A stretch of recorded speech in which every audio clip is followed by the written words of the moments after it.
So everybody, I thought I would share with you a wildcat that I'm doing. I'm going to add it to my PRS gas gun backup. And so this is a 22 Grendel. So this is a 1 in 7 twist. The cool thing about the 22 Grendel is it will launch an 85.5 grain burger, 22 cal, 3,000 feet a second. So it's going to be able to do everything the Valkyrie couldn't in terms of velocity. So we're going to go through a little bit of a process. I have 500 pieces of Alexander Arms 6.5 Grendel brass that we're going to neck down. And so part of the process is we have a 6.5 Grendel Redding body die. We have their match bushing die. This is a cedar die from Hornady that's for 22 calibers. And so that's how we're going to seat the Wildcat. And so to do some fire forming, this is, so I don't have to have it mounted all the time, but this is, if you recognize it, you'll see these kind of vices on a drill press. And it just kind of holds your work in place, but it's super heavy. So I'm going to use this to just low volume drop some H335 and do all the seating that way. Just on my Dillon, so I'll just pull one of these tabs out and we'll do some finishing, sizing, powder. I'll dump the powder through a die here, so that's my setup there that we're going to switch over to here. And so that's how we're going to do that. We're just going to do it by volume because we're not looking for extreme accuracy. We're just going to do a very low powder charge and shoot some lightweight 224 diameter bullets. So to trim, we're going to use this Lyman Express trim. And so I usually have it turned so it's more facing over here, and I catch the shavings with this tray right here. And then after each step of the process, we're going to anneal, and this is just an annealese. I actually had to do some work on this guy here, so I have modified it with a different controller because the other controller went bad in it. So no biggie, it was a super easy fix. I just ordered on Amazon for like $14 or something.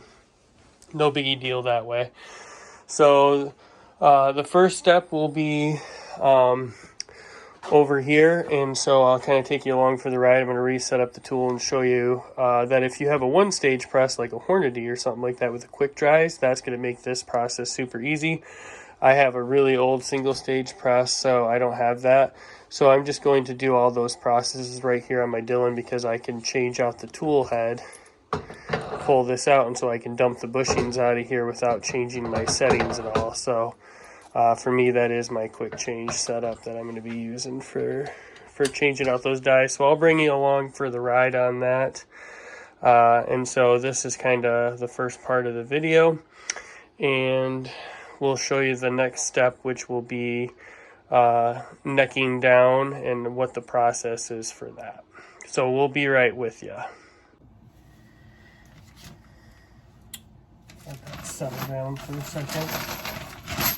So this is just some 6.5 Grendel brass. I'm going to actually set the casings in my bullet tray. If you're using this is a Dillon 550C, and I use the 6.5 Grendel base plate.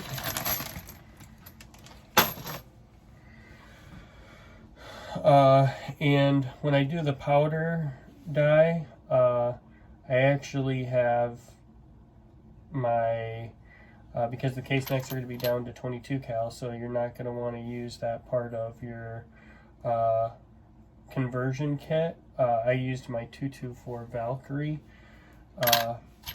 so I can dump the powder through that. So that's how I'm going to do that. So we're just going to pull our tab out here for that, and I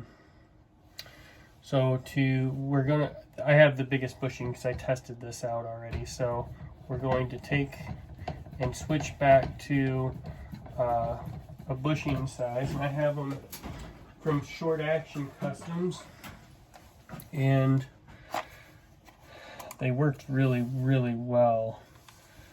And so we are going to start with a 276. So these are really nice bushings. They don't give them away. I think they're like $35 or $36 a piece, I think. So it's Short Action Custom, so you're getting quality stuff.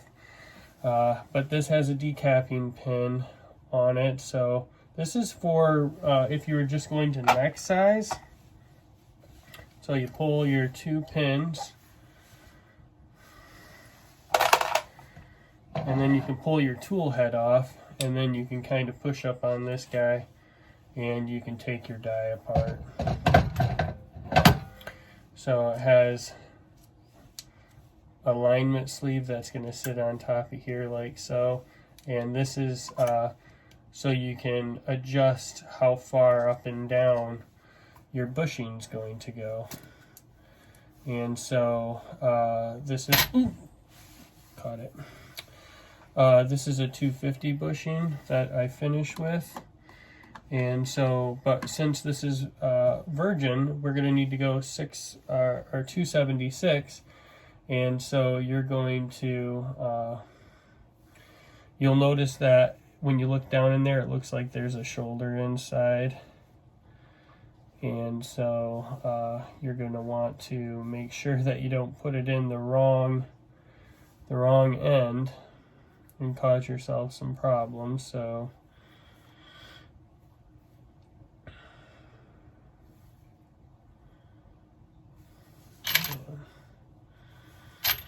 when it goes up in there like so, you're going to see that it hits a shoulder, and then inside, I don't see, you really can't see that very good, but you'll see the neck protrude up through there, and so that's how you know you did it right. If it went the other way, see how it would sit in there really loose. It shouldn't do that. So this has a sleeve on this Redding match die that will align it perfectly. It gives it very little wobble. Now the numbers should be facing up, and this line here on this Short Action Customs bushing should be pointed up towards you. And so that's how that goes, and it sits down in here like this. And then you just screw this guy down. So this has like a micrometer adjustment on it.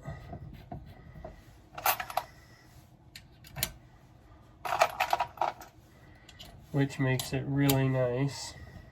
So you can get a rough adjustment in, and then you can finish doing some fine adjustment on there with that. So I really like it. I think it's a very smart design. So we set these, and I just put those in a Redding bushing case. So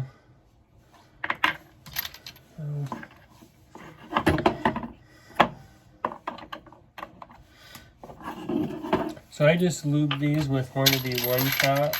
So I just put them in a tray like so. You know, this is, if you want them to sit a little taller, you know, that would work like that too.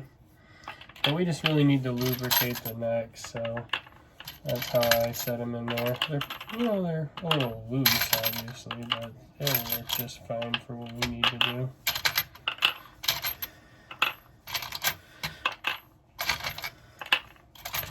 So not too big of a deal.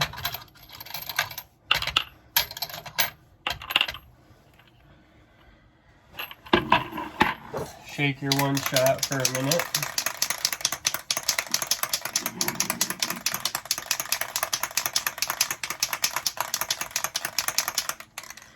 So there's that. Really good. Let that sit and flash for a second. So once it's sat for a minute, then you just, so I'm only worried about sizing the necks.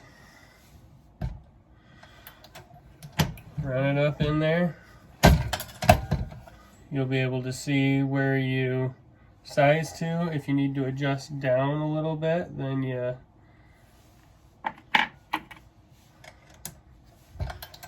adjust it down. You can kind of see where the bushing, you see like a little black line in there, and you can see how far down you've came. You see where that's at. So these short action customs are really nice because they let you get really close to the shoulder because it has a taper inside it. That is about perfect. And so they just let you get really close. So that's one thing that I really like about that setup specifically. So I just keep playing with it until I get it about where I want it.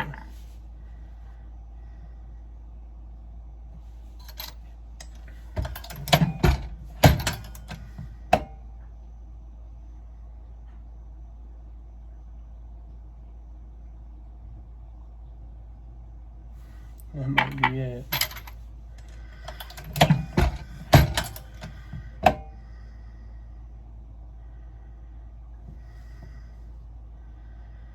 Might back it off a couple thou. So that's one thing that's really nice about this setup is that you can change how far you want it to go down on your neck just by turning the dial. So you're not loosening this, adjust, loosen it, adjust, go which way. And now they have another die that you would have to pull this whole piece out, and then you would thread it up and down on the same pin that has your decapping pin set up on it, and that's the full length size die. And I think that's probably a pretty good way to do it as well. But I just thought that this was, I've never wildcatted before, so I was a little nervous about the whole setup, to be honest with you. So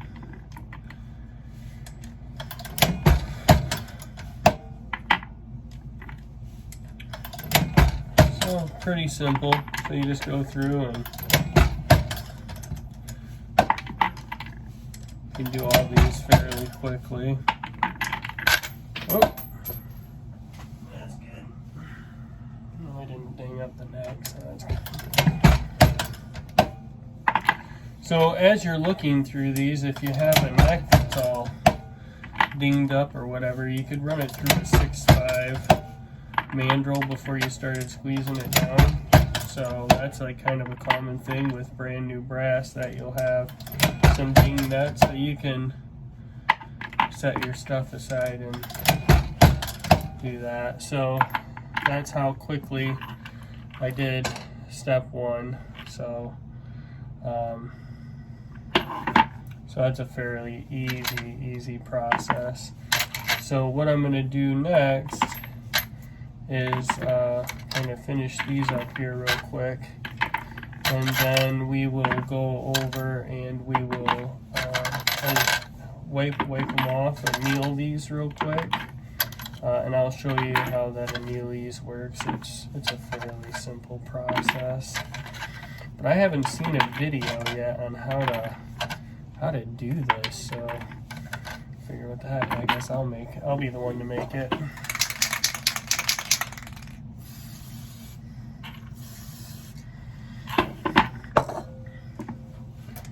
But it's a pretty overall easy process. I was actually super intimidated by it, to be honest with you. I was almost regretting doing the barrel, to be honest with you. So the barrel that's on the gun is a Bartline barrel.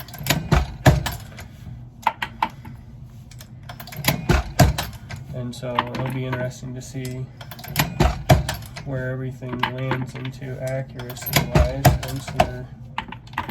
once we're done.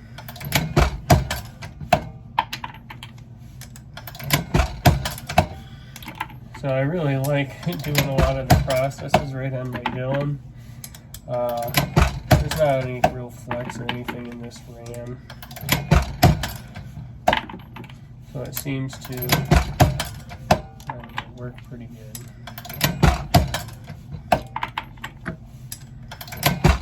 Alright, so there's a few pieces of brass right there. I'm going to not make you suffer through all those processes, but we will on the rest of the brass. So I'll do that and then bring you along for the annealing.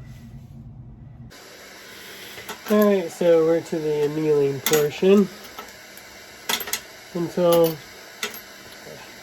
usually you'd have like the lights dimmed down so you could, see the glow. Some people they do it by visual. Some people use a different way to gauge the heat. So I'm not really sure there's a right or wrong way of doing it. This seems to work pretty good for me.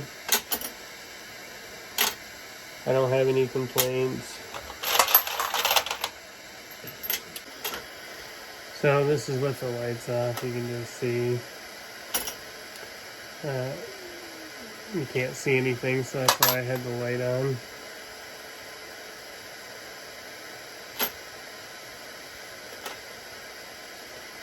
But I just thought I'd show you.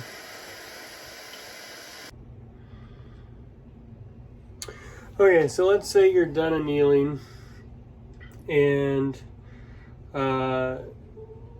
you've went through the other bushing sizes. So you started off with a 276, and then I went to a 267, a 257, and a 250. And honestly, I'll probably finish on probably like a probably do like maybe a 247, and then I might use like an expander mandrel or something like that to bring it back to the size I want. So it's all necked down now, so you can see that's kind of what it looks like. And so I just did a funnel on this is the Hornady Lock and Load powder dropper. So so I'm just going to use the scale on my Charge Master light because it's right here. And so these are the MKM machine pans, and they actually work really good. So just make sure that this is zeroed out. Yep, it is. Okay. And so I'm fire forming with the 53 grain VMAX, and I'm using data from a 22 Nosler, and I just started at the lightest load from H335. It seems to be safe in my gun, but I'm not going to say it's safe in yours. So it's a Wildcat. There's no published data really. There's a Facebook group that is really cool. I just use a car funnel here to dump the powder in.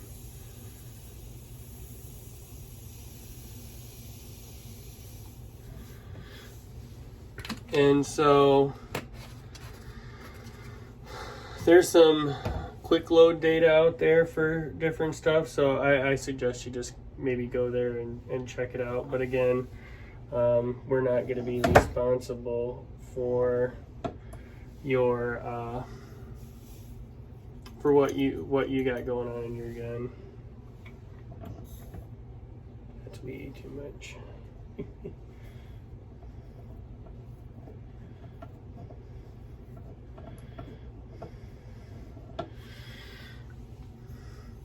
Pretty sure I was using I haven't used this guy in a really long time, so the last time I used it was probably for some kind of 30-06 or something like that.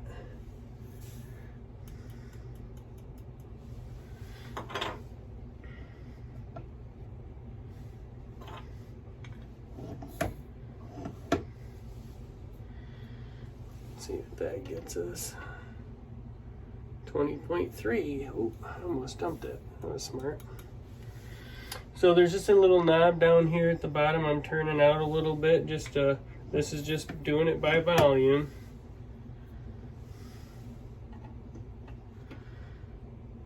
.9.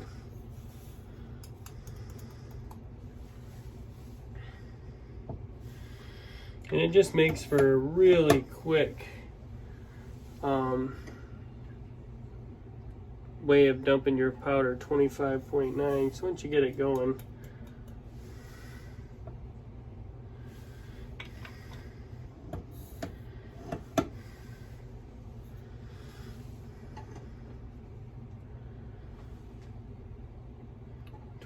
.4, so I need to go in just a little.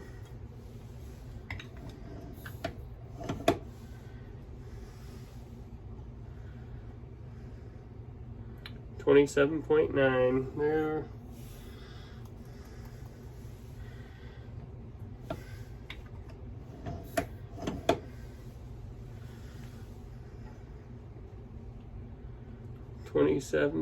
.6. So there we go.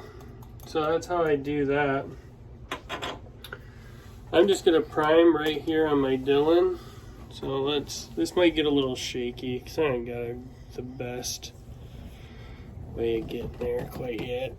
I'm still figuring this whole thing out. Let's see when I do that. Yep. Alright. So we're just gonna kind of single load in there. I got some primer sitting in this tray here. So usually I would just drop them into the drop tube, but I don't quite want to do that. So you just push it in here, push forward. As you can see, it primed it for me.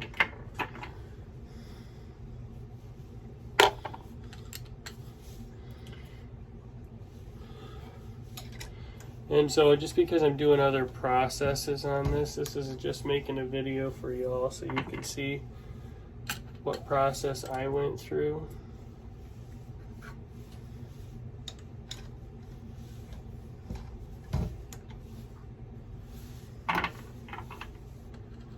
It will feed primers through this thing, and it will start dropping them on the ground and doing some other weird, not ideal stuff. So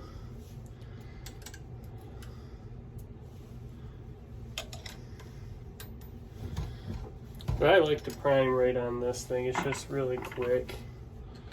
I don't really have any feeding issues with it. I have a Lee hand primer that's really old that actually works really good too, but we're just doing a few here, so.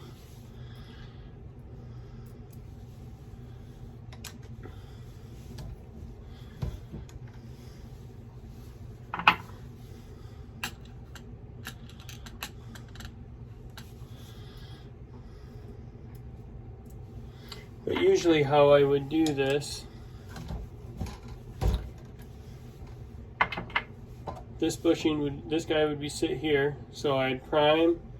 This would be for the final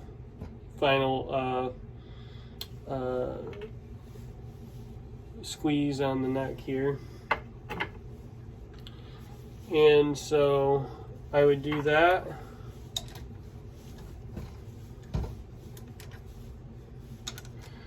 So I would do that, push it, pull up.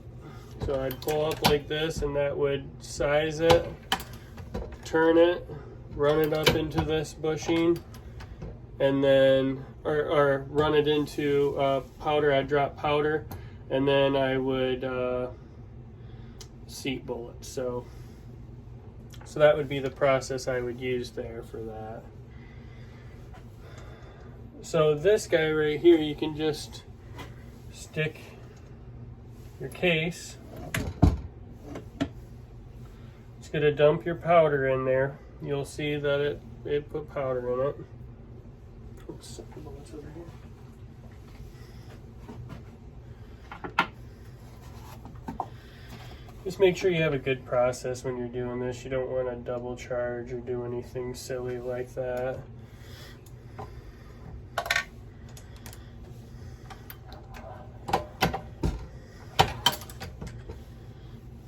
And there you go, you got a 224 Grendel. So it's a real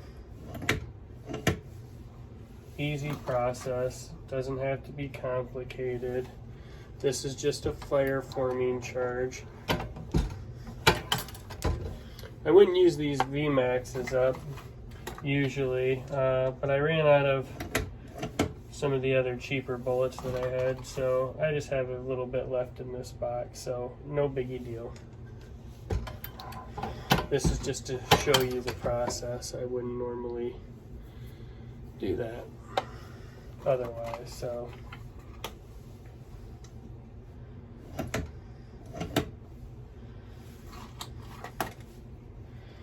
it's a pretty easy process, as you can see.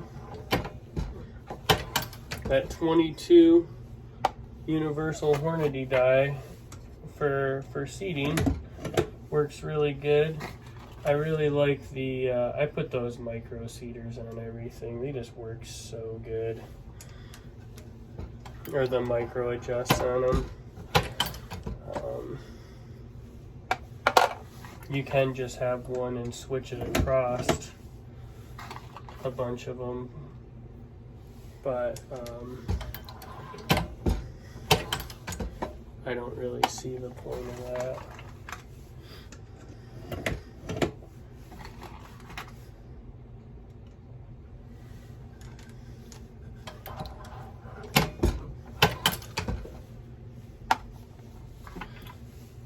So if you've never reloaded before, I would not start out doing this.